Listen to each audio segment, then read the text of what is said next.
정치평론가 서영석과 김용민 PD의 정치 토크.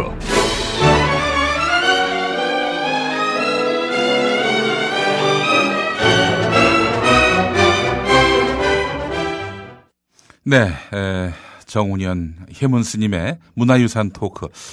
이 시간이면 항상 여러분을 만났는데 지난주부터 정운현 이사의 사직으로 저희가 서영석 김용민의 정치 토크가 목요일에 이어서 수요일에도 생방송으로 만나게 됐습니다. 네, 땜빵 전문 서영석입니다. 네.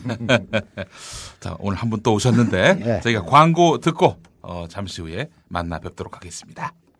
좋대요. 노무현의 머릿속이 궁금하십니까? 일베 친구들이 자꾸 이상한 말 합니까? 어른보다 시원하게, 수박보다 큼직하게 털어놓는 진짜 민주주의에 관한 책, 노무현의 머릿속. 비싸지도 어렵지도 두껍지도 않습니다. 이 여름 후덥지근하고 답답한 마음을 한 방에 날려드립니다. 오프라인 서점에서 덜컥 집어도 10,000원. 152쪽의 슬림한 바디, 구석구석 친절한 사파까지. 국민TV와 함께하는 노무현의 머릿속. 전국 서점에 있습니다. 국기문란 사건의 주범들을 조건부라는 말로 보호하면서 야당을 기만하고 있습니다. 심지어 이런 위중한 상황에서도 여름 휴가를 운운하며 국정조사를 모면하려는 여당의 행태는 국민과 국회를 모욕하는 것입니다. 민주당은 그동안 당내외의 비판에도 불구하고 새누리당을 설득하고 인내하며 지금까지 왔습니다. 민주당은 그동안 국정조사를 정상적으로 가동시키기 위해 인내할 만큼 인내해왔고 참을 만큼 참아왔습니다. 그러나 이미 새누리당과 청와대는 국정원 대상 개입 사건의 진실 규명과 국정원 개혁에 대한 의지가 전혀 없다는 것이 확인된 마당에 더는 참기가 어렵게 됐습니다. 수만의 국민이 우리와 함께할 것이라는 믿음이 우리 민주당에게 있습니다. 예, 오늘 김한길 민주당 대표가 3시에 긴급 기자회견을 갖고 장외투쟁을 선언했습니다. 새누리당을 그동안 설득해왔지만은 설득이 아무 의미가 없다는 것을 확인했다. 확인이 좀 많이 늦으시는 것 같아요, 우리 김한길 대표께서. 뭐 엄밀하게 얘기하면 장외투쟁이라기보다는 원내외 투쟁을 병행하겠다. 네. 그런 얘기죠. 네. 예. 하여간 어떻게 뭐 실효성이 있어 보이십니까? 뭐 실효성 문제가 아니라 사실 야당이 자존심이 최소한이라고 있다면은 의당 이렇게 나가야죠. 뭐 아시다시피 지금 새누리당이 국정조사에 임하는 행태를 보면은 이건 어떻게 해서든 핑계를 대서 국정조사를 무산시키려 하는 그런 행태를 보이지 않았습니까? 예. 가장 그 극명한 사례가 바로 휴가를 간 겁니다. 네. 그게 민주당의 경우에는 휴가를 가는 새누리당 의원들을 뭐 그야말로 시체말로 다리몽댕이를 문질러 가지고 주저앉힐 수도 없는 것 아닙니까? 예. 그래서 할 수 없이 휴가 가는 놈들은 가라. 우리는 현장 방문을 하겠다 해가지고 실제로 오늘 야당 의원들만으로 경찰청을 방문하고 왔거든요. 예. 그런데 보도는 여야가 여름 휴가를 하는데 여름 휴가 동안 쉬기로 합의를 했다. 이런 식으로 나갔단 말이에요. 예. 그러니 그야말로 민주당으로서는 도체에 적이 깔려 있는 거죠. 이런 상태로 무시당하고 있는데 계속 새누리당과 국사를 논할 수 있느냐? 예. 없는 겁니다. 저쪽이 의지가 없다는 것은 누구보다도 민주당이 제일 가까이서 피부적으로 느꼈을 거 아닙니까? 이제 와서 그렇게 나온다는 거 보면은 좀 답답한 면이 있고요. 아니 이제 김한길 대표의 리더십에 문제가 있기 때문이죠. 그래서 예를 들어서 과거 김대중 대통령이나 그런 강력한 리더십을 갖고 있다면은 진작에 싸웠을 거예요. 예. 그래서 김한길 대표의 리더십이라는 것은 그야말로 모래 위의 리더십이기 때문에 함부로 장애투쟁을 하자 이렇게 얘기하기도 어려운 측면이 있습니다. 그래서 이런 정도의 뭔가 이 갈등과 그리고 온갖 모욕을 받은 뒤에야 이런 장애투쟁 선언을 하게 되는 것이고 또 그런 것들이 국민들에게 받아들여지는 거기 때문에 뭐 예. 김한길의 한계 때문에 비롯된 것이 야당 자체가 너무나도 그 포텐셜 자체가 무기력하기 때문이다 이렇게 볼 수는 없는 거죠. 문성근 대표님 어떻게 보셨습니까? 초청해놓고 소개도 안 했어요. 자, 이 자리에는 문성근 전 민주당 고문님을 모셨습니다. 지금은 민주당원이 아니시죠? 예, 아닙니다. 민주통합당 고문이었죠. 민주통합당. 예, 없어진 민주통합당. 근데 이제 그 진선미 의원이나 김의원 의원이 이제 그 국회의원으로서 그 이 국정원 정치 공작에 대한 내용들을 밝혀내기 시작을 한 측면이 있잖아요. 그러니까 예. 그런 것들이 뭐 언론의 노력도 있고 또 의원들의 노력 이런 것들이 다 합쳐져 가지고 지금과 같이 이제 상황이 커진 거죠. 그러니까 민주당으로서는 어떻게든 이 국정조사가 최소한이라도 뭔가 밝혀낼 수 있도록 하려고 그렇게 애를 쓴 측면이 있었던 거 아닌가 이런 그렇죠. 생각이 듭니다. 예. 그러다 보니까 계속 양보를 거듭할 수밖에 없었고 그랬던 거죠. 뭐 그런 네. 것들이 언론의 질타를 받은 그런 측면도 있긴 한데요. 그렇다고 사실은 이 국정조사를 파행으로 몬 주범은 사실 새누리당입니다. 그렇죠. 근데 새누리당은 욕을 안 해요. 저 새끼들은 워낙 저런 놈들이야 라는 식의 사고방식이 있기 때문인데 그거 안 됩니다. 예. 잘못한 것은 반드시 짚어야죠. 근데 언론들마저도 새누리당이 잘못한 거에 대해서 좀 아니 뭐 무감각한 것 같아요. 민주당 내 뭐 강경파, 신강경파 이러고 있는데 아니 강경은 새누리당이 했지. 새누리당은 초강경이죠. 국정조사 하면 안 된다. 김무성이하고 권영세는 절대로 정의될 수 없다. 그리고 또 사실 이 국정조사가 생긴 이유가 뭡니까? 검찰이 그 원세훈이하고 김용판이가 말하자면 국정원 선거 개입에다가 수사 은폐를 했기 때문에 생긴 것 아닙니까? 예. 그러면 당연히 원세훈과 김용판은 증인이 돼야 된단 말이에요. 예. 근데 그것마저도 아유 뭐 안 나오면 할 수 없지 이런 식으로 지금 새누리당이 나오는 거예요. 그야말로 얼굴에 칠판을 깔지 않으면은 그냥 화무치의 절정이 뭔지를 보여주고 있는 겁니다. 이런 부분에 대해서 질타를 안 한다는 것 자체가 우리 언론의 무감각 때문입니다. 예. 하고 정말 저는 이해할 수가 없어요. 새누리당이 잘못하면은 아유 어래 그런 놈들이라는 이런 이상한 사고방식을 갖고 그건 있어요. 진보 언론에서도 그런 인식이 있어요. 그러면 안 되죠. 자, 오늘 약간 이런 이야기와 함께 또 문성근 전 고문께서 아주 또 새로운 희망의 깃발을 드셨는데 어떤 내용인지를 또 함께 들어보는 시간 가져보도록 하겠습니다. 아니 오늘. 제가 이 저기 식사를 같이 하면서 얘기를 들었는데요. 예. 아 이거 아주 바람직한 그리고 적극적으로 행동에 옮겨야 될 그럴 아이디어였는데요. 예. 우리 청취자분들을 위해서 좀 지금 생각하고 있는 바를 좀 설명을 좀 해주시죠. 그 당적을 정리한 이후에 정말 고민을 많이 했습니다. 그러니까 이게 민주통합당을 만들 때 시민 참여를 확대한 정당으로 간다라고 합의했는데 왜 1년 반 동안 그것을 구현해내지 못했을까? 예. 그것에 대한 반성이죠. 저 자신의 활동에 대한 반성입니다. 근데 물론 이제 집단 지도 체제였기 때문에 전체가 동의해야 되는데 민주당 많은 분들이 이제 좀 저항을 했던 측면도 있고 그런데 또 한편에서는 제가 잘못한 건 뭘까라고 그랬을 때 온과 오프가 이게 순환되는 구조의 정당을 설계해서 글로 설계해서 설명을 드리긴 했는데 이게 물건이 없었던 거예요. 그러니까 구체적으로 어떻게 작동이 된다는 것이며 이것이 어떻게 민주진영의 정당을 강화하고 당원 구조가 강화되고 힘을 발휘할 거냐 이 부분에 대해서 구체적인 물건을 제시하지 못했기 때문에 설득하는 데 한계가 있었던 것이 아닌가 싶거든요. 그래서 이 부분을 협동조합을 형성을 해서 온의 플랫폼 그러니까 그 기존의 오프 정당에 탑재될 온 형태의 정당을 그러니까 그 개발을 해내는 일을 해야 되겠다.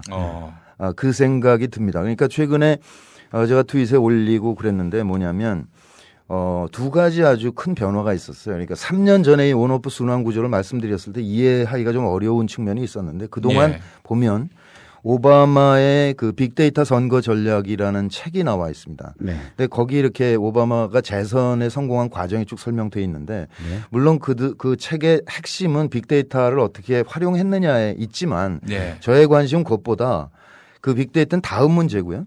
기존의 정당에다가 어떻게 온을 탑재했고 그 온을 인터넷을 넘어서서 SNS까지를 어떻게 접합을 해가지고 이 순환 구조를 만들었는지 그 구조를 만든 다음에 그 개인 DB들을 광범위하게 수집을 해서 한 사람 한 사람의 정치 성향을 추출해내 가지고 마이크로 타겟팅으로 들어갔거든요. 그러니까 그 오바마가 민주통합당이 하고자 했던 온오프 순환 구조를 이미 지난 대선에 했다는 거예요. 그래서 작동을 시켰고 아주 성공적으로 작동이 됐다라는 거죠. 그러니까 오바마가 그냥 재선한 게 아니네요. 그렇죠. 굉장히 불리했죠, 사실. 그러니까 금융개혁 못했죠. 네. 월가 수술 못하고 그죠. 뭐 의료보험 정도 있는 의료보험도 뭐 다 누더기였죠. 누더기였죠. 거의 그 재선 가능성이 그다지 높지 않았다고 봤는데 그걸로 성공을 했거든요. 근데 또 하나 재미있는 징조가 영국의 노동당이 네. 작년도에 44살짜리를 당수로 추대했습니다. 네.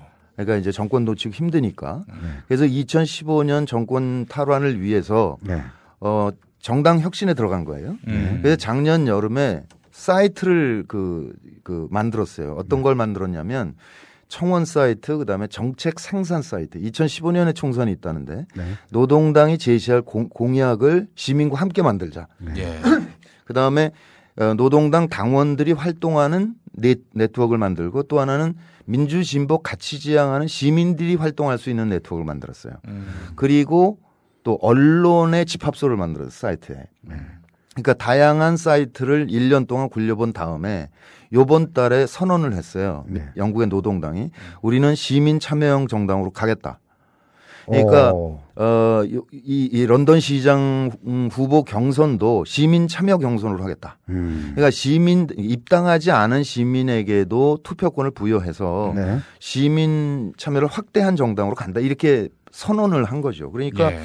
그동안 이제 제가 민주통합당 안에서 늘 얘기할 때 당원 중심 정당론하고 사실 굉장히 충돌이 있었잖아요. 그게 노동당이 과거에 그야말로 전형적인 당원 중심 정당이 그렇죠. 되었잖아요. 당원 중심의 계급 정당이었죠. 네. 노동당이 전성기 때 한 300만 명 갔다 그래요, 당원이. 예. 근데 지금 한 20만 명으로 떨어진 겁니다. 그러니까 더 이상 이대로는 안 되겠구나 해서 해서 시민 참여를 받아들이고 이렇게 결정을 한 그런데 거죠. 대한민국은 거꾸로 갔잖아요. 거꾸로 간 거죠. 그러니까 민주통합당으로 시민 참여를 확대하려다 그걸 이제 퇴행을 했는데 네. 그동안 이제 뭐 최장직 교수라든지 이런 분들께서 늘 당원 중심 정당론을 설파해 오셨죠. 예. 그 모델이 영국의 노동당이었거든요. 네. 근데 그 노동당이 시민 참여형으로 바뀐 거예요. 이제 어떻게 주장하실런지 모르겠어요. 정당 좀 뻘쭘하겠네요, 최장직 교수. 그러니까 이거를 물건이 없었기 때문에 그러니까 빨리 물건을 만들어서 작동을 시키자. 근데 이제 이게 사실은 내년에 지방선거 있고요. 16년 총선 있고 17년 대선이 있는데 예. 당들이 문제인 거죠. 당들이 이걸 지금부터 해야 되는 영국 노동당이 15년 총선을 향해서 저러고 있는 건데 예. 우린 내년 지방선거 같은 경우 지금 이대로 가면 정말 어떻게 될지 눈앞이 캄캄하거든요. 캄캄하죠. 그러니까, 뭐 이런 정도로 가면 백전백패입니다. 정말 새누리당은 신이 내린 정당이야. 그러니까 아무리 개판을 쳐도 상대방이 완전 더 개판을 치니까 이거 뭐 어떻게 해도 다시 이니셔티브를 지는 그런 건데. 그러니까 지금 이렇게 정말 야권과 민주 시민들을 이렇게 무시하는 게 물론 지역구도에서 영남 싹쓸이하는 그런 선거 환경에서 저건 다수당 되기가 쉬우니까 그런 측면도 있고 또 하나는 우리 민주 진영이 전망을 보여주지 못한다는 거예요, 국민들한테. 전망. 예, 앞으로 어떻게 해서 어떻게 바꿔가서 우리가 궁극적으로. 정권 교체를 할 것이냐. 네. 이 부분에 대해서 전망이 없이 각각 따로따로 지금 당이 몇 개입니까? 뭐 세력으로 보면 벌써 또다시 한 4-5개 돼버렸으니까 전망이 안 보이니까 사실 이 어마어마한 헌정 유린 사태에 시민들이 생각만큼 덜 나오시는 거잖아요. 그렇죠. 그러니까 이것이 그러니까 한쪽에서 국정원이 정치 개입 부분에 대해서 진상을 밝히고 관계자들 처벌하는 일을 집중해서 노력을 하면서 동시에 선거를 향해서 어떻게 정당 혁신을 해서 우리가 힘을 합칠 것인지는 밑바닥에서 또 같이 진행되거든요. 동시 진행이 돼야 되는데 그냥 국정원만 있고 이 얘기는 아예 꺼낼 수도 없는 환경에 있는 거죠. 정당 혁신 부분에 대해서. 예. 그러니까 이게 우리가 인간이 원숭이하고 다른 게 뭡니까? 원숭이는 음식 하나 잡으면 그거 갖고 몰입돼 있지만 인간은 한꺼번에 여럿을 할 수 있는 거잖아요. 근데 이 민주진영이 정당 혁신과 재통합, 재연합 이 부분에 대해서 논의를 안 하고 있는 거.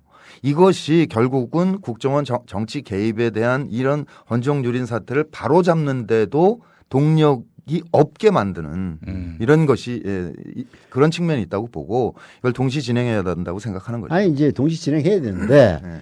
결국은 민주개혁 진영의 마탱은 민주당 아닙니까? 그렇죠. 민주당이 못하고 있으면은 네. 나중에 정신 차려 가지고 할 수 있을 때를 대비해서 이런 생각을 갖고 있는 우리 문성근 형님 같은 분이 뭔가를 해야 될 거 아니에요. 아니 그러니까 이제 고민하다가 네. 협동조합으로 빨리 이 모델을 만들겠다. 그러니까 혁신과 통합이 주장했던 정당 모델이 있고요. 우리가 구상했던 게 있고. 예. 네. 그런데 우리는 몰랐는데 오바마는 그걸 이미 구현을 해버렸단 말이죠. 그러니까 오바마 모델이 있고 네. 그다음에 영국 노동당이 진화하겠다는 방향이 있는 거잖아요. 그러니까 거기는 우리보다 늦기 때문에 뭐 배울 건 별로 없을 거라고 보지만 네. 어찌됐든 오바마 정당 모델, 영국 노동당 정당 모델, 그다음에 국민의 명령 혁신과 통합이 주장해왔던 온오프 결합 구조 이거를 다 가져다가 한국 국민성에 맞는 우리 현실에 맞는 정당을 설계하는 거죠. 온 정당을 설계하겠다는 겁니다. 그래서 그걸 하시겠다는 거예요? 아니, 해서 띄워야죠. 그리고 국민 여러분과 함께 자 이것만이 대안이다. 이 힘 없이 우리가 안 된다. 이 얘기를 하고 힘을 모아봅시다. 이렇게 말씀을 드려야죠.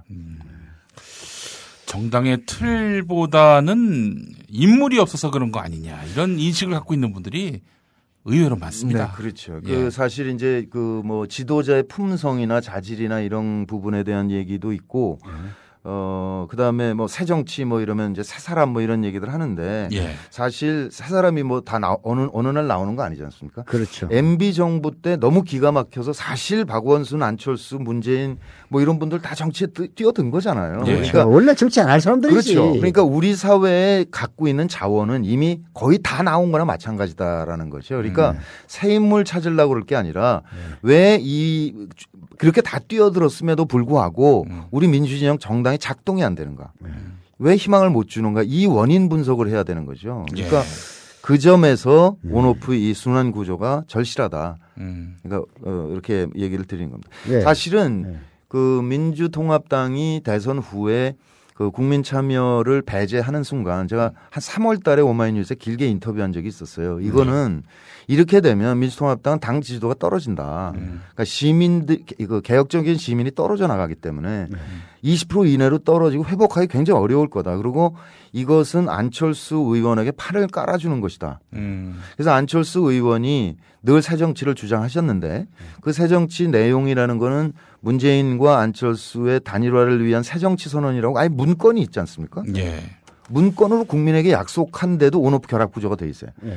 그러니까 그 정당을 그런 형태를 안철수 의원이 출범시키면 온의 플랫폼을 띄우고 그다음에 안철수 의원에게 희망을 보는 시민들이 거기서 조직화를 해내고 그러면서 오프에 나오고 뭐 청춘 콘서트 하듯이 가서 그분들하고 또 대화도 하고 이렇게 해서 하면 빠른 시일 안에 30만 50만이 모일 수 있을 것이다.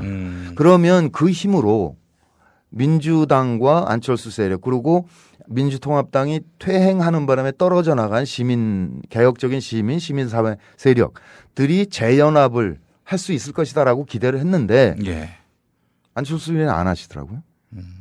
그런 아이디어를 대선 전부터 제안했던 거 아닙니까? 그거는 안철수 교수가 대선 출마를 선언하는 즉시 예. 제가 그쪽에 아예 문건으로 정리해서 드렸습니다. 2장짜리로. 네. 그러니까 그 문재인 후보는 100만 국민이 참여해서 국민 경선을 뽑은 후보다. 양보하라고 해봐 될 일 아니다. 예, 지금 안철수 당신에게 희망을 보는 시민들이 많으니 빠르게 온의 플랫폼을 출범시켜라.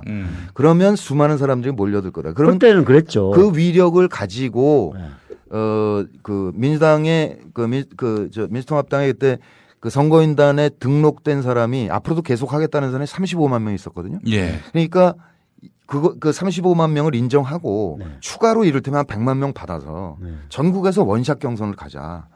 그렇게 할 때 그러니까 민주진영 전체 국민의 마음도 모을 수 있고 아주 깨끗하게 단일화가 될 것이다. 그렇죠. 라고 말씀을 드렸는데 네? 안 하셨죠. 그래? 그러니까 저는 그때 제가 어디 인터뷰에서도 얘기했지만 그 문건을 보면 정말 문재인 후보가 저 첩자라고 생각했을 거예요. 그리고 실제로 그렇게 되면 안철수 후보 쪽이 유리할 거다라고 사실 제 마음속엔 그런 생각도 있었어요. 근데 저는 누구에게 유불리가 중요한 게 아니고 국민이 동의할 수 있는 단일화 과정이 필요하고 그다음에 대선에 이기고 나서 시민들이 이 네트워크에 참여해서 국정을 같이 가지 않는 한 또 노무현이다. 그렇죠. 또 당한다. 그러니까 이거를 하기 위해서는 그 국민 경선을 해야 된다라고 생각을 해서 그렇게 말씀을 드렸던 거거든요. 근데 모르겠어요. 왜 그러셨는지는 모르겠는데 이를테면 시민 참여는 다 친노다 이렇게 생각하신 거 아닐까 하는 생각은 드는데 저는 그건 완벽하게 오해라고 생각하거든요. 오해죠. 그때는 오히려 그 아마 제안했을 때가 초기라면은 초기예요. 초기. 그렇다면은 오히려 그 말하자면 온라인의 분위기는 안철수가 더 우세했어요. 그렇죠. 정청래 의원도 그렇게 예상했다 그러더라고요. 훨씬 더 우세했죠. 국민 참여를 하면 그 안철수 후보 쪽이 이길 가능성이 더 높다라고 판단했다는 건데 예. 실제로 그쪽이 굉장히 셌던 거는 당시에 제가 시민 캠프 구성원으로서 카톡 문재인 후보에 문재인 후보가 카톡 친구 맺기를 한 적이 있어요. 근데 저도 이제 그 공동 대표 중에 하나였으니까 저도 트윗으로 그걸 열심히 알렸거든요. 예. 근데 3주쯤 지났을 때 내부 회의에서 보고를 하더라고요. 카톡 친구 맺기 3주인가 했는데 12만 명 됐다는 거예요. 예. 그런데 그거 문재인 후보 시작한 걸 보고 한 주일 있다 따라온 거예요. 안철수 후보 쪽에서. 예. 2주 만에 18만 간 거예요. 그때 온라인에 막바로 역전시키더라고요. 온라인의 동력은 안철수가 훨씬 셌어요. 그러니까요. 그러니까 그 시민 동력, 시민의 그 동력을 잡아낼 생각, 받아낼 생각을 하면 되는 거였죠. 그 당시에도. 그렇죠. 근데 그때는 시기를 놓쳤단 말이죠. 근데 민주통합당이 퇴행했을 때 안철수 의원에게 또 한 번 기회가 있었던 거예요. 예. 그래서 그렇게 열심히 얘기를 했는데 또 안 하신 거예요, 이번에도. 아, 그때도 얘기했어요? 했죠. 그건 그 오마이뉴스 3월 때 제가 인터뷰한 거에 이렇게 써 있습니다. 아니, 직접 만나서 얘기는 안 했어요? 그쪽 캠프에는 얘기를 했죠. 본인하고는 얘기 못 본인이 안 만나겠다는 걸. 왜 안 만나요? 모르겠어요. 그러니까 대선 후보 시절에 제가 만나고 싶다라고 연락을 했어요. 근데 안 만나겠다 그러더라고요. 그리고 또 저기 민주통합당이 퇴행을 했을 때도 만나자고 얘기했어요? 아, 그때는 만나자고 안 했어요. 그러니까 그거는 제가 탈당한 이유기 때문에 탈당한 이후에 만나면 또 뭐 이상한 오해가 안철수하고 또 뭐 손장구하더라. 오해가 있을 수 있을 그런 얘기 것 듣기 같아서 싫어서. 저는 그 모든 세력이 같이 갈 수 있는 정당의 설계에 늘 관심이 있어 왔던 사람이기 때문에 그렇게 오해받고 뭐 그럴 생각 전혀 없거든요. 그러니까 그쪽의 그 보좌진들에게는 아주 구체적으로 말씀을 드렸죠. 이렇게 하는 게 최선일 것입니다. 또 안 하셨어요. 자, 그러면은 지금도 안철수 의원에게는 찬스는 있는 건 아닙니까? 지금도 근데 모르겠습니다. 그러니까 지금 며칠 전에는 부산시장 후보를 독자적으로 출마시키겠다라고 선언을 하셨거든요. 그런 악수를 두고 있어요. 참. 그러니까 이렇게 되면 그냥 지방선거 때까지는 뭐 그냥 1대1 맞짱을 떠보자 이런 것 같아요. 그래서 국민의 판단을 받아보자 이런 뜻인 것 같은데. 아니 1대1 맞짱을 뜰 때는 방금 얘기했던 온오프를 결합하는 그런 정당 조직을 만들어 나가는 데 있어서 지금 야권의 마탱이라고 할 수 있는 민주당은 지금 정신 못 차려 있는 상태 아닙니까? 그러면 안철수 의원이 야, 우리 당은 아니지만은 이런 온라인 국민의힘을 결합해보자라고 치고 나간다면 아직도 찬스는 있는 거 아니에요? 지금이라도 하면 할 수 있을 거라고 생각해요. 그러니까 그 전에 청춘 콘서트라는 게 오프 모임이잖아요. 그러니까 온의 전망을 그러니까 새정치의 내용이라는 게 정책으로 뭐 이렇게 중도층을 잡아올 거냐 뭐 이런 부분들은 그건 정말 나중 문제고 결국 당의 구조 문제이기 때문에 그거를 먼저 지금이라도 그런 오바마 모델을 보면서 배워다가 빨리 설계를 해서 띄우면 어느 정도 작동은 이미 실기를 하긴 했으나 지금도 여전히 가능성은 남아 있다라고. 민주당이 못하는 한은 언제나 가능성은 있죠. 근데 이제 내년 지방선거를 앞두고 빨리 서두르지 않으면은 지방선거 판은 놓칠 수가 있는 거죠. 그렇죠. 그게 근데 저는 이게 빨리 작동이 돼서 그 지방선거 전에 재연합을 했으면 정말 좋겠어요. 지금 저도 부산 북강서울 거기 활동을 하지 않습니까? 이 구청장 출마하는 분들 진짜 난감하거든요. 당이 워낙 인기 없으니까. 당 지지도가 낮으니까 예. 순전히 개인기로 돌파해야 돼요. 그러니까 저는 걱정이 지금 지방선거 얘기들 많지 않습니까? 후보 다 정해졌어요 이미. 네. 호남 뭐 영남 어차피 안 되는 거니까. 네. 그러면 다 정해지 다 현역들이 이게 경기도지사 후보만 딱 있으면 되는 건데. 예. 지금 많이들 걱정하지 않습니까? 박원순 시장은 되실까? 뭐 이런 막 걱정들 하시는데. 박원순 시장부터 위험하다면서. 심지어. 네, 심지어. 근데 저는 지금 말이에요. 박원순 시장이 정말 일 잘하세요. 네. 그 워컬릭이니까 뭐 SNS 다 하고 그러면서 어마어마하게 열심히 일을 하시는데 왜 그렇게 잘하시느냐 해서 하나 우리가 잘 생각 안 하는 부분이 있어요. 그건 뭐냐면 박원순 시장은 자기가 생각하는 대로 할 수 있어요. 의회가 70%니까. 그렇지. 그런데 내년 지방선거에서 그 70% 되겠습니까? 만약 과반을 놓친다 생각해 보면 아이고. 끔찍한 거예요. 그러면 어마어마한 아무것도 발목잡기. 못하지. 잠룡이잖아요. 네. 잠룡이니까 얼마나 괴롭히겠냐고. 예. 그러니까 우리의 자산들이 계속 상처를 입는 거죠. 그러니까 저는 안철수 의원이 정말 잘해주길 바라요. 그래야 전체가 힘을 합치는데 도움이 될 것이다. 그러니까 모범적인 모델을 바깥에 안철수 의원이 제시를 한다면 그러면 민주당도 같이 힘을 합쳐 그 모델로 힘을 합칠 수가 있는 거죠. 당시에 혁신과 통합과 민주당이 통합이 된 데는 어떻게 지금 이제 그때보다 어렵다는 생각은 듭니다. 그 당시에는 문재인이라는 잠재적인 후보가 바깥에 있었잖아요. 예. 그리고 김두관 지사도 바깥에 있지, 이해찬, 박원순 시장 다 바깥에 있었잖아요. 그러니까 많은 분들이 있었기 때문에 그분들이 필요했단 말이에요. 민주당으로서는 총선을 치르려면. 예. 그래서 통합이 됐는데 지금 의원들 임기가 3년 남은 거예요. 안 급해. 그러니까 너무 답답한 게 의원들은 자기 생각만 하냐는 거예요. 지방선거 나가는 사람들 어떻게 하라고. 지금 이대로 있냐는 거죠. 그러니까 정말 총선 지나고 나면 정당의 권력이 다 의원총회로 넘어가더라고요. 전 진짜 민주당의 의원들께 정말 간곡하게 호소를 합니다. 내년 지방선거 어떻게 할 거냐. 지금 이대로 어떻게 하려고 그러냐 도대체가. 지방선거가 무너지면 그다음 총선도 무너진다고 봐야지. 갑갑하죠. 갑갑합니다. 근데 이제 또 어찌 보면은 이런 전망은 가능하겠네요. 민주당이 그런 식의 이 온오프에서 온 부분을 완전히 상실한 이런 상태 아닙니까? 지금 그렇죠. 예, 그리고 또 당분간 그것이 고쳐질 전망도 안 보이고 그렇다면 오히려 안철수 의원이 바깥에서 온라인과 오프라인을 결합한 오프라인은 어차피 안철수의 오프라인이라는 것은 뭐라고 그럴까 바탕이 약할 수밖에 없지 않습니까? 예. 그러면 온라인을 강화한 그런 형태의 뭔가를 만들어서 민주당과 서로 윈윈할 수 있는 그런 방안이 전혀 불가능하지는 않겠는데. 그렇게 하는 게 지금까지는 그러니까 그거를 해주기를 기대했는데 안 의원이 몇 달을 또 그냥 보내고 계시긴 하죠. 그렇지만 지금이라도 그렇게 하면 민주진영이 이렇게 미래 어떻게 재연합될 것이냐에 대한 비전이라도 생길 수 있을 것 같아요. 네. 참 답답하네.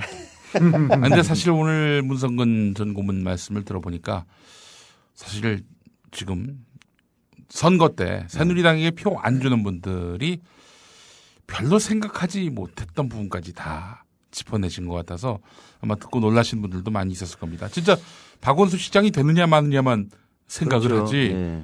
그 서울시 의회 구성을 어떻게 하느냐. 아니 사실 오세훈이 서울시 의회 그 민주당 의원들 때문에 그 등살에 못 이겨서 사표를 던진 적이 그렇죠. 아주 실제로 그랬죠. 네, 실제로 그랬죠. 그런 상황인데 박원순 시장 만약에 재선이 된다 하더라도 시의회의 다수를 서울시 의회의 다수를 새누리당이 장악한다. 아 정말 뭐 벌집 쑤시듯이 못 살게 굴 것이 분명하고요. 제가 한 가지 이제 우리 민주진영이 정말 긴장해야 된다고 생각하는 게 하나 더 있는데요. 예. 그게 뭐냐면 몇 달 전에 박근혜 정부에서 정부 3.0이라는 계획을 발표했습니다. 그 인터넷 그냥 정부 3.0 치면 나오거든요. 예. 그게 뭐냐면 그 홈페이지 들어가 보시면 나오는데 정책의 생성과 행정 과정에서 시민들과 SNS까지 소통을 하겠다는 거예요. 그렇게 하고 그 생애 맞춤형 서비스를 하겠답니다. 행정으로. 그러니까 복지에서 이제 생애 맞춤형 복지를 얘기했잖아요. 근데 그거가 하나 있고 그다음에 그거의 일환으로서 dbguide.net이라는 홈페이지가 만들어져 있어요. 예. 거기 가 보면 그 데이터를 다루는 전문가들을 양성을 시작을 했습니다. 교육을 시작했어요. 근데 이게 오바마의 빅데이터 선거 전략을 읽는 순간 어마어마하게 긴장이 되더라고요. 그러니까 그 오바마가 빅데이터를 한 거는 DB를 엄청나게 모으잖아요. 그러면 한 사람 한 사람이 예컨대 책을 뭘 읽으며 그다음에 무슨 케이블 텔레비를 보며 그다음에 무슨 뭐 의료보험은 어떻고 그야말로 수백 개 정보가 한 사람당 다 있잖아요. 예. 그러니까 그거를 보고 댓글도 보고 그래서 그 사람의 성향을 봐서 아주 골수 민주당, 골수 공화당은 빼고 중간에 스윙 보터들을 향해서 한 사람 한 사람 마이크로 타겟팅을 들어간 거거든요. 그러니까 서영석 씨를 만약에 유권자면 제가 운동원이단 말이죠. 그럼 서영석 씨가 어떤 생각을 하고 있는지 자료가 다 있어요. 그거를 가지고 가서 설득을 하는 그런 구조로 갔던 이제 거거든요. 말하자면 페이스북이라든지 이제 트위터 같은데 내가 쓴 글이라든지 혹은 나의 친구 이런 사람들 보면 내가 어떤 성향을 갖고 있는지 나온단 말이에요. 그렇죠. 이게 그거를 말하자면 수집한 거죠. 그렇죠. 전체를. 근데 만약 정부 3.0을 한다면은 훨씬 더 용이한 DB를 갖추는 거거든요. 그렇죠. 그러니까 우리 국민 전체의 DB가 다 있어요. 복지부도 있을 것이고 그다음에 이제 차상위 계층 기초수급자 이래 가지고 예. 거기다가 지금 지금 국정원을 동원하는 사람들이니까 선거에 예. 그러면 이 불법적으로 이 자료를 모으면은 전 국민 DB를 다 모을 수 있거든요. 예. 그럼 그거를 가져다가 빅데이터 전문가들과 함께 국민 전체에 대한 성향 분석을 해서 선거운동을 한다고 쳐봐요. 저쪽이. 우리가 어떻게 당할 수 있을 거냐. 근데 우리는 이게 정부란 모든 국민의 DB를 다 갖고 있어요. 다만 칸막이가 쳐져 있는 거죠. 근데 이거를 빅데이터 다루는 사람을 훈련을 해가지고 이걸 통합해낸다. 그랬을 때 그 DB는 빅브라더거든요. 어마어마하게 무서운 거잖아요. 그러니까 근데 그거 자체는 불법이죠. 불법이죠. 아니 근데 아니 예를 들면 걔네들이 못할 게 뭐 있어? 아니 국민 한 사람 한 사람당 맞춤형 서비스를 하기 위해서 이런 DB를 통합하겠다 이러면 뭐라 그러겠습니까? 그러니까 물론 오바마 경우도 미국 법이 허용하는 한도 내에서 모으긴 했어요. 그런데 페이스북이라든지 이런 것도 계속 모은 거죠. 그렇죠. 그러니까 이렇게 오바마 홈페이지가 있으면 페북을 타고 들어오지 않습니까? 그럼 물어요. 정보 공유 동의하시겠습니까? 동의되면 이 오바마 홈페이지에서 그 페북 사람에게 그 주변을 보면 그 페북 가입한 사람의 친구들이 쫙 나타나잖아요. 그럼 그 친구들의 정치 성향을 본 다음에 부탁하는 거예요. 서영석 씨가 타고 들어왔으면 당신 주변에 김용민이 있고 누구누구 있는데 아직 그분들이 여기 오바마 홈페이지도 안 왔고 헌금도 안 했고 자본도 신청 안 했다. 그래서 아무래도 우리 편인 것 같은데 좀 설득해 줄래? 이렇게 보내는 거예요. 서영석 씨한테. 그러니까 그렇게 해서 빨려 들어오는 거거든요. 일단 그런 식으로 했는데 우리 경우에 정부 3.0과 이 dbguide.net에서 얘기하고 있는 이 교육 이게 접목돼서 만약에 이것을 선거에 쓴다. 이렇게 되면 어마어마한 위력이 나타날 거라고 생각되거든요. 근데 우리 민주진영은 아직 빅데이터는 아직 전 먼 얘기고 온오프 순환 구조조차 안 돼 있는 거예요. 전근대로 돌아가는 농촌 사회로 정당이 이를 환장할 노릇인 거죠. 아니 그렇다 해서 절망할 필요는 없죠. 그렇죠. 이제 저쪽에서 그런 걸 갖고 있다 손 치더라도 그것을 활용할 수 있느냐 그리고 그것이 국민들에게 다가오느냐 이런 문제는 새누리당이 어떻게 하더라도 해결할 수 없는 문제니까 너무 이제 절망할 필요는 없지만 그런 문제의식을 이미 박근혜 정권은 하고 과거 이명박 정권 때는 국정원까지 동원해가지고 댓글까지 달면서 정권을 탈취하기 위해서 그렇게 수단과 방법을 가리지 않았는데 이 인간들이 또 무슨 짓을 할지 모르는데 우리는 뭐 하고 있느냐. 그렇죠. 그런 안타까움이겠죠. 그런 거죠. 빅데이터 얘기하셨고 빅브라더 아닙니까 지금 사실 국정원이 지금 그런 거죠. 빅브라더라 하면 정보를 독점하고 있는 상태에서 자기들 마음대로 말하자면 상황과 국면을 만들어내서 정부 여당에게 유리하도록 공작하는 이게 바로 빅브라더인데 빅브라더 빅데이터 그런 생각들을 참 많이 못했습니다. 그냥 열심히 투표율 높여가지고 많은 사람들이 투표하면은 될 것이다. 정말 전근대적인 사고에 머물러 있어요. 뭔가 새로운 변화에 적응하고 이런 자세만으로 보면은 저는 새누리당이 앞서 있다고 봅니다. 물론 새누리당 새누리당 보세요. 김한길이 인터뷰하니까 바로 윤상현이가 바로 맞대응 기자회견을 하지 않습니까? 오래된 고전 수법이죠. 이런 식의 반가이를 하는 겁니다.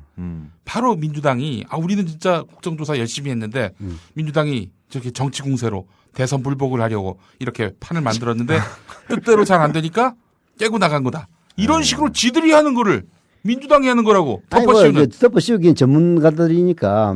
뭐 다행히 국민들에게 별로 먹히질 않아서 그렇지만은 장악당한 언론들은 다 그대로 최소한 여야 공방 정쟁 이런 식으로 몰고 갈 거 아니에요.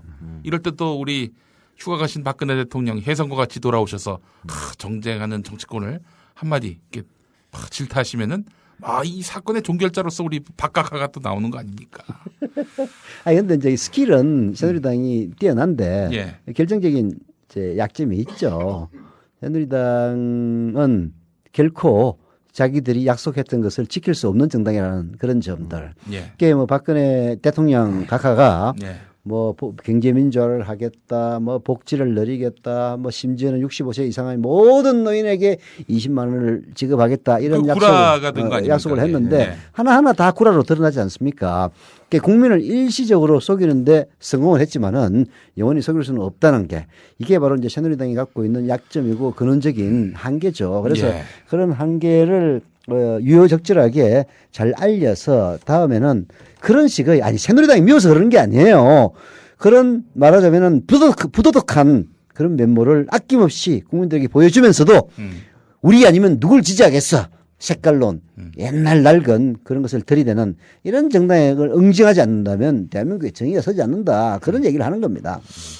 지금 게시판 의견을 보니까 우리 문성근 전 고문께서 안철수 의원에게 너무 큰 기대를 하는 거 아니냐 이런 식으로 계시는 분들이 많이 계신데 뭐 안철수 의원뿐이 아니죠.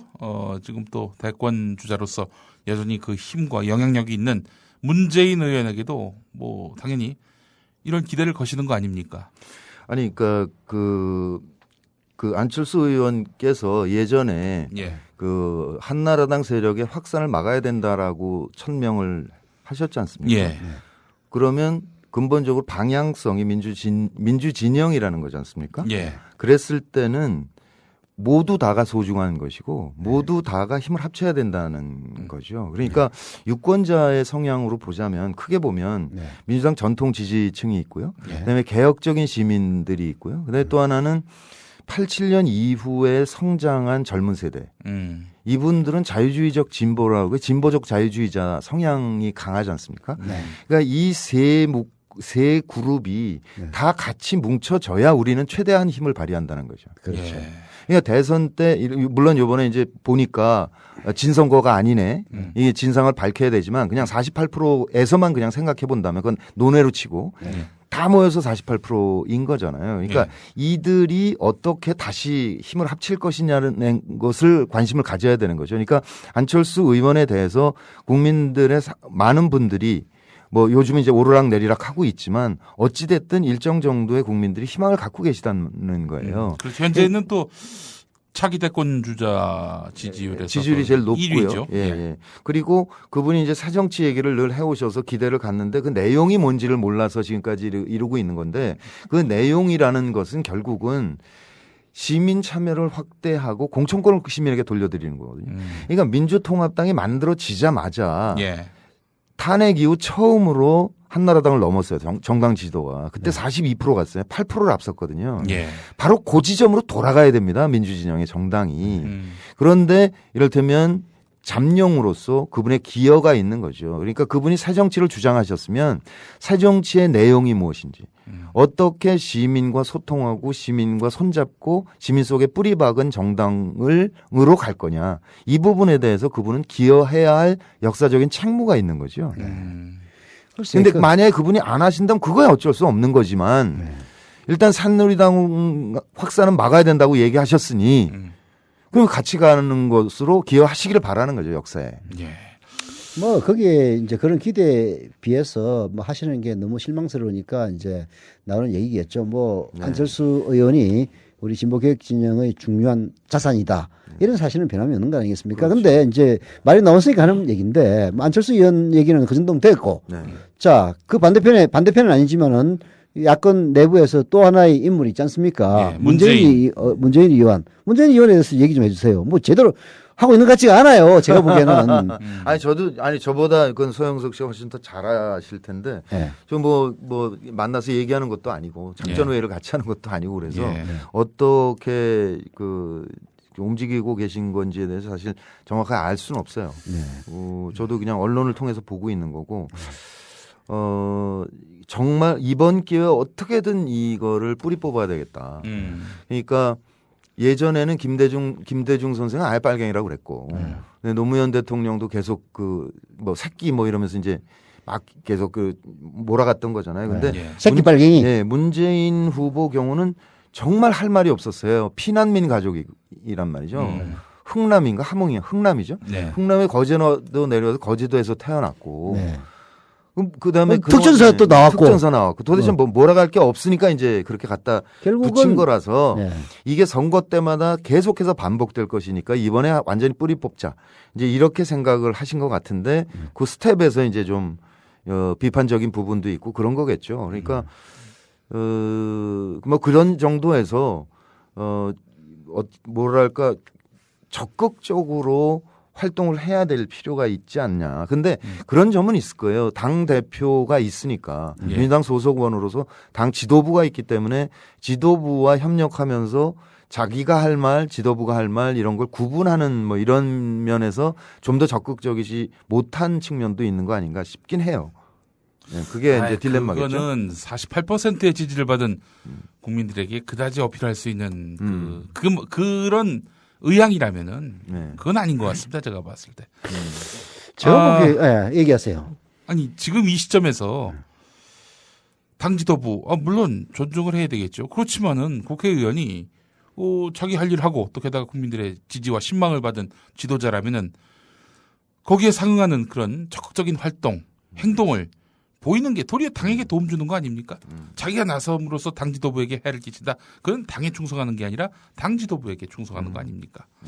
저는 이제 문재인 의원이 근본적으로 좀 사고방식을 고쳐야 된다고 생각을 할 때가 많이 있어요. 저는 정동영 그 고문, 그 현장 행보 그게 너무 과도하다 이렇게 얘기하는 사람도 있지만은 그로 인해서 과거의 정동영은 잊어져 버렸습니다. 그렇죠. 완전히 그 대선에서 크게 친 그리고 뭐 하여간 색깔이 어떤지 모르는 또 한때는 노무현 전 대통령에 대한 배신의 아이콘으로 이렇게 꼽혔던 정동영 그 이미지를 완전히 털어버렸거든요. 그랬죠.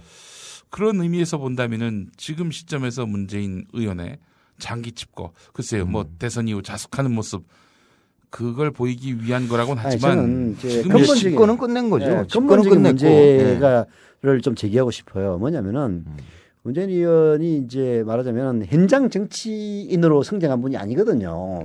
사실 정치할 생각이 전혀 없었는데 노무현 대통령 서거 이후에 이쪽에 주자가 없다 보니까 떠밀려 나온 그러나 이명박이가 정치라는 꼴을 예, 보다 보니 그러나 해보니까 매우 잘하는 이제 그런 사람이었단 말이에요.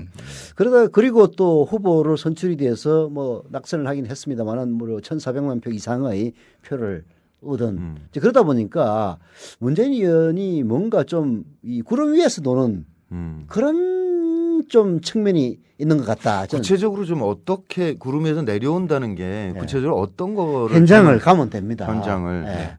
이게 지금 예를 들어서 당에서 활동하면은 방금 우리 문성건 형님이 얘기했던 것처럼 당의 지도부를 흔드는 그런 행동이 될 수 있단 말이에요. 당은 당 대표와 당 지도부에게 맡겨놓고 당이 신경을 못 쓰는 그런 현장을 쫓아다니면서 그 말하자면 사회에 소외된 자들에게 다가가고 그리고 실제 그런 일들이 지금 뭐 이 이명박 정권 이후 도처에서 일어나고 있지 않습니까? 그리고 관심을 환기시키고 그럼으로써 아니 하다 못해 뭐 달동네에 가서 뭐 쇼를 하더라도 예?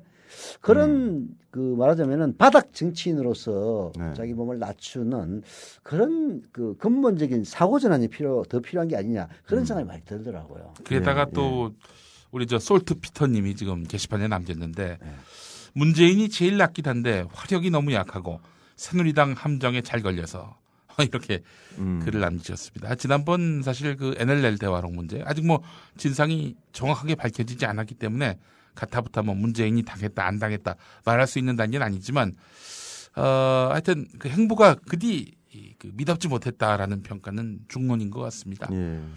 지난번에 그 교원대의 김모 교수님을 만났어요. 네. 교원대가 아니고 저기 한국방송통신대에 그분이 그런 얘기를 하더라고요. 그분은 이제 문재인 의원, 안철수 의원 그리고 박원순 시장을 개인적으로 다 잘 안다고 그러더라고요. 예. 근데 참 걱정이라는 거예요. 다음 선거에서 과연 민주개혁진영이 또다시 패배하지 않을까 걱정이 된다. 왜 그렇습니까? 제가 보기에는 이제 입장이 완전히 바뀌어가지고 과거 이명박과 박근혜가 노무현 대통령 시대에 차기 주자 1, 2위로 다투던 그리고 손학규 3위하는 그런 시대가 거꾸로 된 것 아닙니까? 지금 안철수가 1위하고 문재인이 2위하고 조금 떨어지지만은 현역인 박원순이 3위하고 나머지 여권의 주자가 누가 있어요? 이렇게 얘기를 했는데 그리 보이지만은 그 세 사람이 너무 대가 약하다는 거예요. 이게 쉽게 얘기해서 너무 착한 사람이어서 수단과 방법을 가리지 않는 뭐 예를 들어서 김무성 보세요. 진짜 수단과 방법을 가리지 않는 사람 아닙니까? 네. 지난번 대선 때도 그랬단 말이에요. 불과 며칠 안 나온 사이에 NLL 대화록을 그대로 잘잘잘 읽은 사람 아닙니까? 그래 놓고는 어떻게 이렇게 토시 하나 안 틀리고 똑같냐라고 하니까 그건 나도 잘 모르겠다고. 아니 그런 무성의한 그런 무성의한. 아니 최소 거짓말을 하려고 하더라도 좀 성의 있게 해야지 그게 아니, 이름 아니랄까 하면서 무성의한. 무성의한. 하여튼 그런 걱정을 하는데 저는 안철수 의원도 마찬가지고 그 문재인 의원도 이제 좀 이런 무도한 정권하고는 내 몸 한 몸을 바쳐서 싸운다. 나 이런 모습을 국민들에게 보여주는 게 가장 중요할 것 같아요. 우리가 싸움을 할 때 지도자가 있는 거하고 없는 거하고 큰 차이가 나는 거거든요. 뭐 문재인이 나서면은 친노가 대선 불복한다 이런 얘기가 나올까봐 걱정된다는 분도 있는데 지금 게시판에 아니 뭐 그런 거가 두려워서 할 일을 안 한다는 게 더 웃기지 않습니까 그게? 근데 이제 이런 거는 있다고 생각해요. 그러니까 문재인 안철수 뭐 박원순 씨 세 분 얘기하셨는데 다 이제 정치 경력이 짧은 분들이잖아요. 예.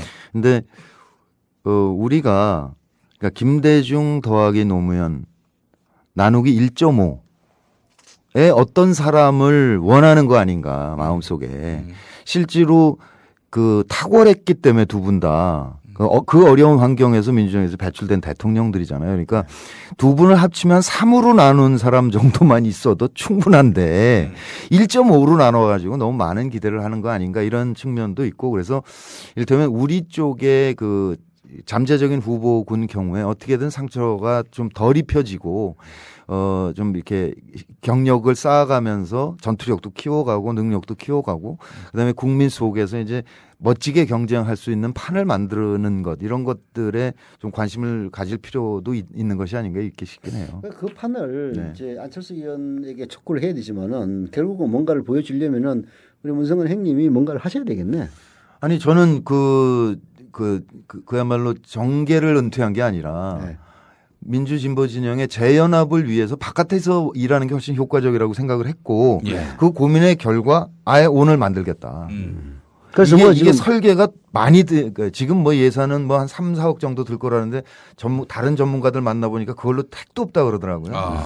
근데 이지원이 한 20억인가 30억인가 들었다 그러잖아요. 근데 충분한 그러니까 다양한 기능이 있는 그래서 16년 원컨대 내년 지방선거지만 혹시 안 된다면 16년 총선 이전에 그 작동이 되는 멋지게 굴러가는 그런 기능을 다양하게 만든 그 홈페이지를 개발하는 것, 빨리 개발해서 작동시키는 게 이게 제가 할 일이라고 생각합니다. 이제 그렇게 하려면은 결국은 그런 그 대의에 공감하는 그런 많은 사람들이 있어야 되는데 그런 사람들의 잠재력은 뭐 충분한 것 같고 그럼 이제 앞장설 사람들이 필요하잖아요. 네. 국민 TV 조합원들이 앞장설 겁니다. 안심하고 아, 예. 하세요. 예. 네. 그 어떻게 뭐 단체를 만드실 생각이십니까? 아니 그냥 협동조합으로 개발을 하는 거죠. 일단 이것도 협동조합입니까? 협동조합으로 하지 않으면 그 비용을 누가 감당하겠습니까? 그렇죠. 근데 사실은 이게 국민의 명령 할 때도 그랬는데요. 너무 복잡한 얘기예요. 그래서 동력을 만들어내기가 정말 어렵습니다. 그러니까 그 정당 구조 혁신이 돼야 우리가 힘이 생긴다라고까지 이해 폭이 거기까지 가려면 굉장히 상세하게 알아야 되거든요, 정치를. 그러니까 이게 그 정말 시민 속의 동력을 찾아내기가 굉장히 어렵고 그래서 사람이 필요한 거예요. 네. 예를 들어서 카리스마 있고 믿을 수 있는 정치인이 앞장서서 이거 해야 된다 하면은 그렇죠. 묻지 마 따라오는 거 아니에요. 그렇죠. 그런데 그런 사람이 없으니까 일일이 다 설득을 하니까 힘든 거죠. 그래서 제가 진짜 문재인, 안철수, 뭐 박원순, 안희정 뭐 등등 해서 많은 분들께 한번 얘기를 해보려고 그래요. 이거 협동조합 해야 되는데 나중에 그 재연합을 하거나 뭐 이랬을 때 이 필요하니까 같이 갑시다. 제안은 해봐야죠. 그 제안을 하려면 뭔가를 일단 만들어 놓고 해야 될 거 아니에요. 네, 그러니까 그 일단 큰 줄거리 그 기획 아닌 설계도 이런 것들을 하고 그다음에 이제 협동조합 이걸 이제 협동조합 주요 사업으로 해서 그런 사업 계획이 이제 만들어져야 되는 거죠. 이제 그걸 만들고 곧바로 착수를 하겠습니다. 자, 그런 이제 일들도 따지고 보면은 이제 국민 TV 미디어 협동조합 같은 그런 이제 운동인데요. 네. 지금 뭐 아시다시피 이런 새로운 대한 언론 운동은 미디어 협동조합 국민 TV만 있는 게 아니라 뭐 뉴스타파도 있고 또 고발 뉴스도 있고 뭐 여러 군데가 있지 않습니까? 그래서 문성근 형님께서는 항상 합쳐라 얘기를 하시는데 또 우리 또 조합원들은 뭐 이해를 하시는 분들도 있는데 안 하시는 분들도 있으니까 좀 설명 좀. 글쎄 저도 많이 주문을 들어요 다니면서 너무 그 4군데 5군데 이렇게 돈을 내니까 힘들어 죽겠다 뭐 이런 얘기를 하시는데 사실은 제가 이 팟빵으로 해서 자동차 안에서 듣고 그러거든요. 그랬더니 LTE는 이 데이터 무제한이 없더라고요. 예, 그렇습니다. 돈을 엄청나게 내더라고요. 요즘 무제한 생겼다는 얘기도 있던데. LTE는 없어요. 없어요. 그러니까 이게 돈이 엄청나게 들더라고. 그래서 지금 정말 국민 TV하고 뉴스타파하고 고발 뉴스하고 뭐 팩트 TV가 일종의 영국 노동당도 같은 홈페이지를 쓰거든요. 그 안에 민주진보 가치지향 언론이 다 모여요. 개인 블로거까지. 그런 식으로 한쪽에 모여서 일종의 공동 편성 시스템을 가져갈 수는 없는가. 따로따로 활동하더라도 이를테면 인트로 페이지가 같이 모여 있어가지고 한데 모이면 쭉 들어갈 수 있고 그다음에 공동 앱을 개발해서 앱이면 이 정보 양이 적어진다 그러더라고요.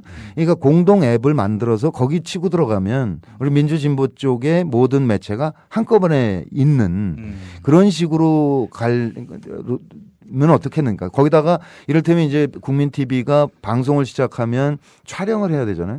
이게 그러면 네 개가 팩트, 국민, 뉴스타파, 고발이 이 공동 소스를 갖는 거죠. 그러니까 중복되지 말고 현장 중계한다 그런 건 뭐 팩트만 한다든지 어디 토론회 한다 그런 건 국민 TV가 하고 이렇게 해서 그거를 공유를 하면 훨씬 비용도 적게 들지 않겠느냐. 그러니까 공동 스튜디오를 가져가고 근데 팩트 TV 그 스튜디오가 뭐 이렇게 크로마키로 뭐 해놨더라고요. 근데 뭐 그런 식으로 이것을 다 갖지 말고 좀 나눠 쓰고 같이 쓰는 이게 협동조합 정신이잖아요. 공유하는 게. 그러니까 그런 식으로 좀 했으면 좋겠다. 정말 건의를 드립니다. 뉴스타파 관계자 그다음에 고발 뉴스, 팩트 TV 관계자 여러분, 국민 TV 관계자 여러분. 우리는 항상 열려 있습니다. 4시 자료도 공유하고 공동 편성하고 공동 앱을 개발하고 등등 해서 우리 시청자 청취자들과 힘을 이렇게 합칠 수 있도록 했으면 좋겠습니다. 안 그래도 이제 그런 부분들은 저희들이 좀 제안을 해보려고 그래요. 제안을 해서 이제 뭐 할 수 있는 것부터 지금 정당 통합이라는 것도 쉽게 되는 일이 아닌 것처럼 이런 것들도 쉬운 일이 아니더라고요. 그러나 항상 국민 TV는 이제 뭐 역사는 오래되지 않았지만은 가장 많은 조합원을 거느리고 있기 때문에 책임감을 느끼면서 모두가 함께 갈 수 있는 방안들을 하나씩 해보려고 합니다. 자, 서영석, 김용민의 정치토크 오늘은 문성근 전 민주당 고문 모시고 함께 또 이야기 나눠봤습니다. 오늘 고맙습니다. 고맙습니다. 예, 저희는 내일 저녁 7시에 다시 오겠습니다. 고맙습니다.